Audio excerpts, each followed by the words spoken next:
Good morning. I'm Sofi. I'm currently at Kechara Forest Retreat, Bentong, Malaysia. I'm the student of His Eminence, the 25th Sam Tuku Rinpoche. And today I'll be doing a sharing on how to take refuge in the three jewels and what is the three jewels. So we'll begin with what is refuge? Refuge is taking shelter. In the English term, it's taking shelter from danger or harm, and or protection as well. So in the Buddhist context, you will be taking shelter from harm, which in the Buddhist terms will be the mind. All sufferings arises from our mind. So it's created within our mind because due to our expectations and due to our wrong view and delusions. So let's say we have the great fear. We have a lot of fear that is creating suffering to us. And the fear of maybe not succeeding, fear of losing faith, fear of sickness, fear of, for most people, will be death. So these are great fears that we have that will create a lot of suffering in our minds. And there's also, we have a lot of needs or wants. We want to have, look pretty. We want to have a lot of material things. And we want to be successful. And we want to have status. And all these are also creating a lot of sufferings, especially when we don't attain them. So in that sense, we need to realize that we are actually suffering and that we will want to seek a way out of this suffering. So we will need to seek shelter or protection. And in the Buddhist terms, in the Buddhist way, we will seek this from the three jewels. And what are the three jewels? The three jewels is the Buddha, the Dharma, and the Sangha. Why do we seek them? Because the Buddha is an enlightened being who has attained no karma to suffer, and he has already attained enlightenment, which is out of samsara, which is our world of suffering. And in that sense, with his compassion and his wisdom, he has, from his attainments over 3 aeons, which he has practiced, and therefore he is worthy of taking refuge in. And there's the Dharma, which is his teachings. And these are the words or texts that will give us the knowledge to go out the path towards not suffering anymore. They will teach us how to practice and the knowledge. And then we take refuge in the Sangha. The Sangha is a group of people who has given up the mundane living, which is to focus on the practice of the teachings guided by the Guru, that they are with the aspiration to be out of suffering. And with the aspiration, some of them may aspire to come and teach others so that more people would learn the path towards gaining more peace within their minds. So how do we take refuge? We, in the Buddhist way, we will take refuge every day by 3 times. We'll say we take refuge in the Buddha, we take refuge in the Dharma, we take refuge in the Sangha. 3 times to repeat it. so that with convictions over time, we'll realize that we'll gain the merits to realize that a lot of things that we're suffering is all from our own creation. And when we take the Dharma, which is the text, the teachings, into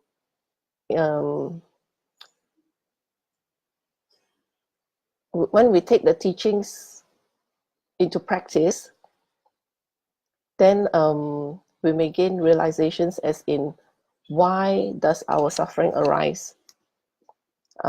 We actually are the cause of our suffering. So so when we sincerely take refuge, we may gain the answer to our own sufferings.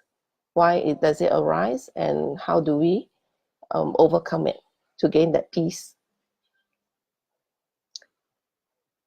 In Tibetan Buddhism, we add on we also take refuge in the Guru, because the Guru to us represents all three jewels. The Guru is the Buddha, and he gives us the Dharma, and he is the Sangha. So with his holding the purity of the vows, and they say that, well, this is to share with you, our Guru has told us that when the Sangha, they hold their vows purely, they have the power that if you have any disturbance, spiritual disturbance, or paranormal disturbance, a pure Sangha, pure monk who holds the vows, when he puts the robes over you, then it can help you to overcome. It can stop the disturbance from the supernatural. So you know the power of holding vows. And so this is, so in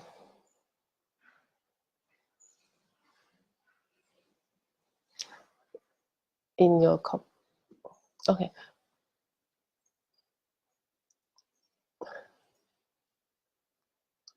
Okay. In holding, okay, when you take refuge, for me, I would really realize that why do I want to take refuge? It's because that I know that I'm suffering, and because that I cannot find the answer in myself. And in that sense, I will look for other ways, which is now in the Buddha, the Dharma, and the Sangha, which in my way, I will take refuge in my Guru, because he represents all three.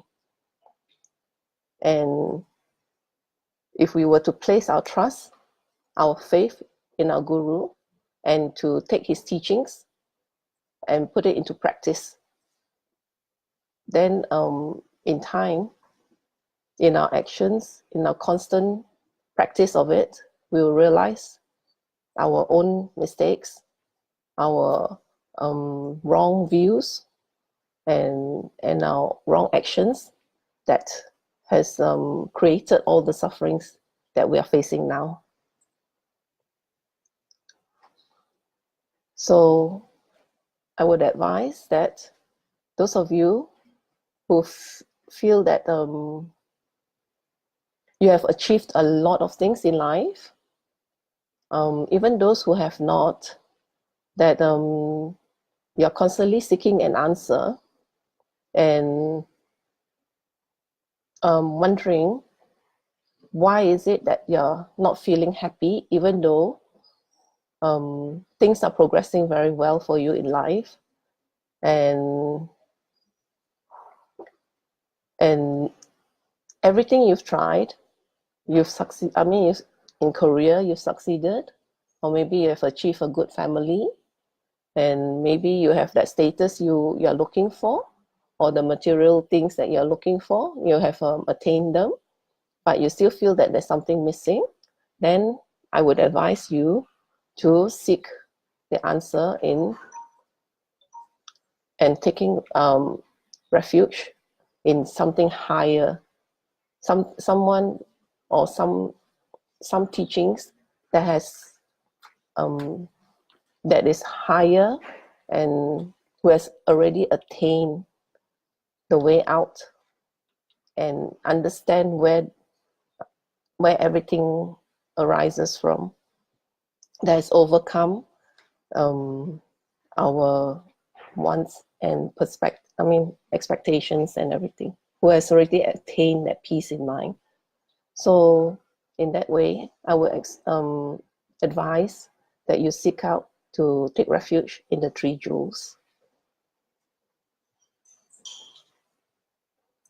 And if you have any questions now, I'll be answering some questions.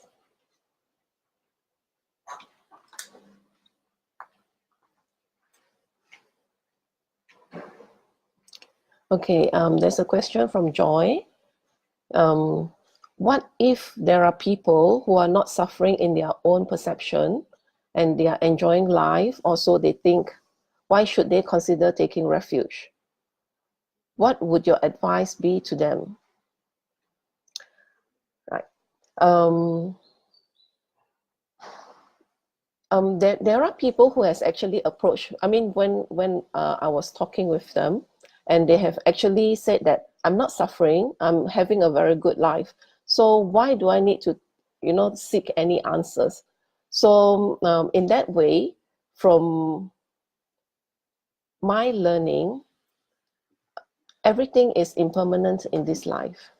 No matter how happy you are now, there is a time when you will be unhappy.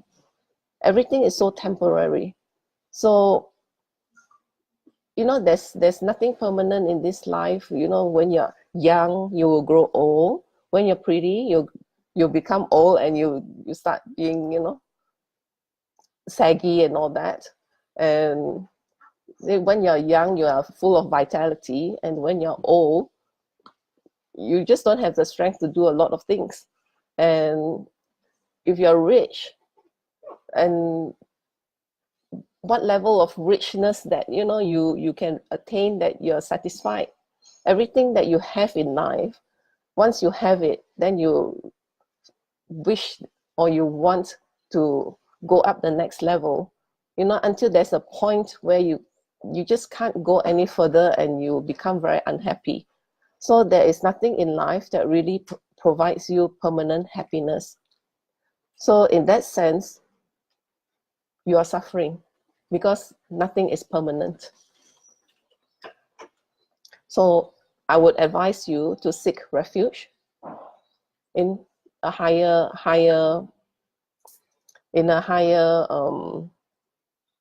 level of understanding that we have now, which is the Buddha, Dharma, and Sangha. Well, the best will be in a guru, because he would guide you.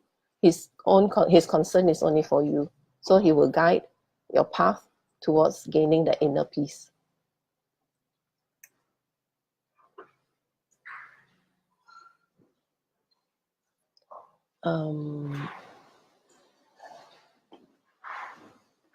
Okay, there's a question. Oh, there's a question from Chris. He said, is there any specific timing that will be the best for us to take refuge daily? For Chris, I would say there's no timing. We can take refuge at any time. Whenever we have doubts arising, it's the best time to take refuge, because then it will settle our mind, because we realize there is a better way.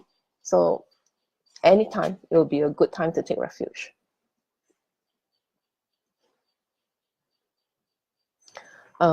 The question from Abby. Some may think holding vows is actually restricting one's freedom. How could you answer to this?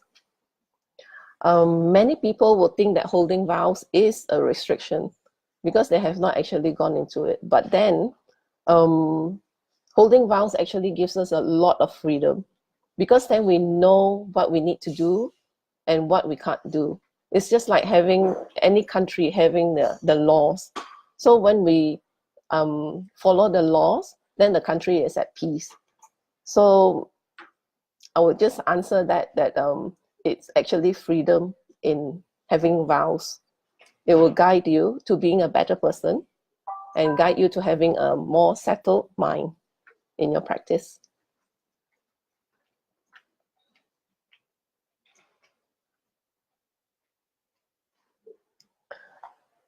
Okay, the question from Joy. Well, Joy needs further clarification. He said, I don't quite get you. You say Sangha holding vows have the power to stop supernatural disturbances. Can you explain more on that? Why holding their vows helps them and protect them?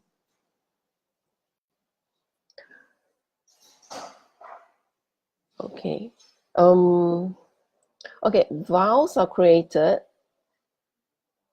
for you to overcome all the negative things so that you may generate merits. And by holding your vow, you are giving up on not doing harmful things to yourself and to others. So it gives you the power of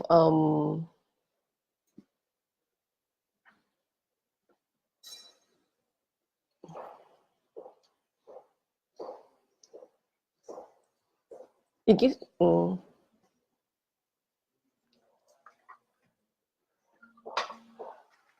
sorry, it will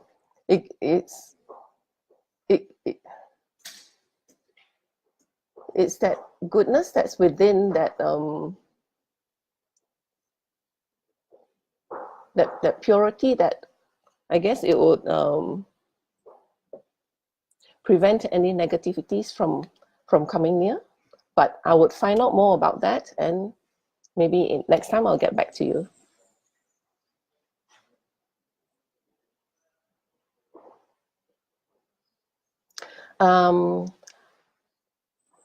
Pastor Adeline has asked, do we need to attend a proper ceremony to take refuge? I would say that normally for anyone can take refuge.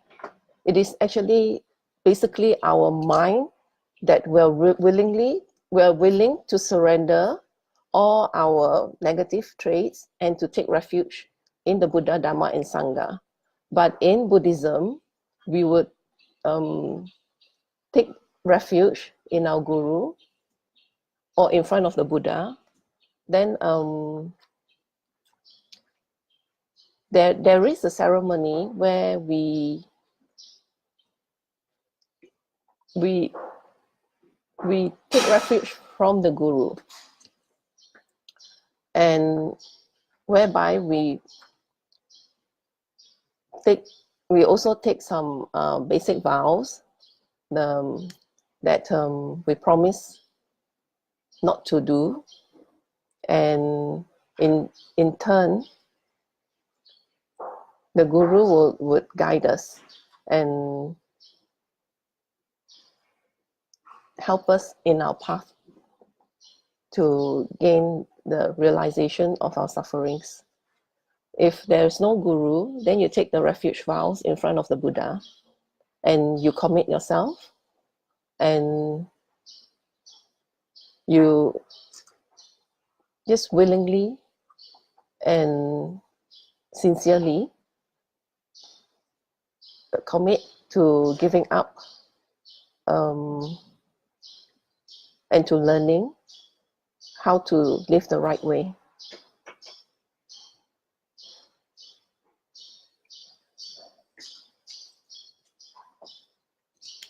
And there's a question from Yi Yin Teo.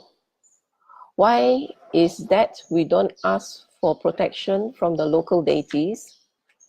If now I want to seek protection from the three jewels, what do I do with the local deity I have been praying to?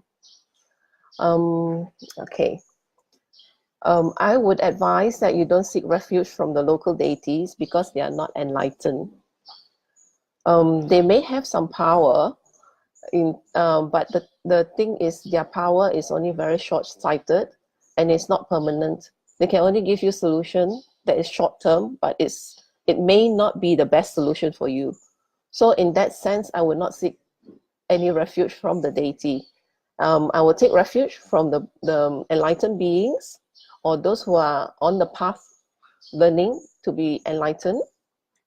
And as for the local deity that you have been praying to, I would advise you to not seek refuge. You may pay respect, but not seek refuge. You can continue to do offerings as in a respect to that deity, but not seeking refuge. They will not give you the answer that you need.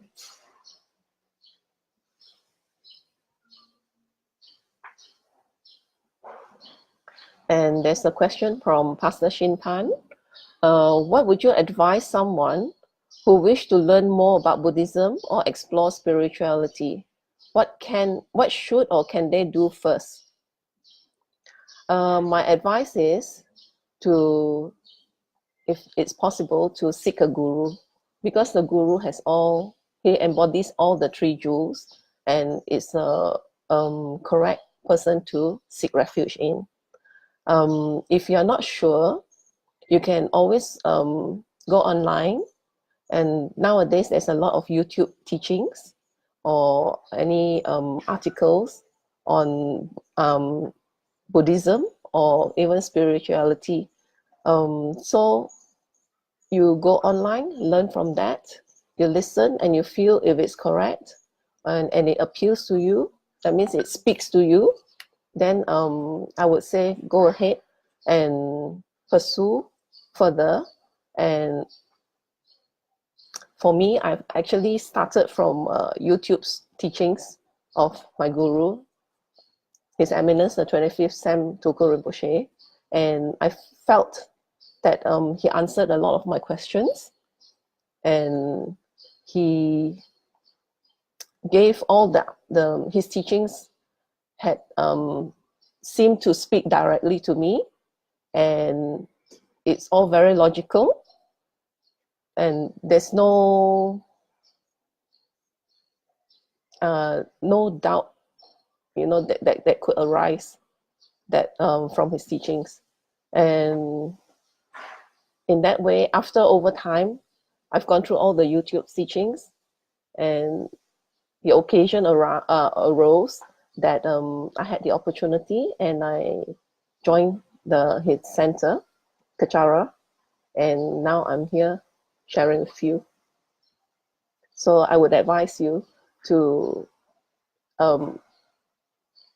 when you're able, in any possible way, try to connect with something that's within, and don't just spend the time on the outward happiness that is not permanent.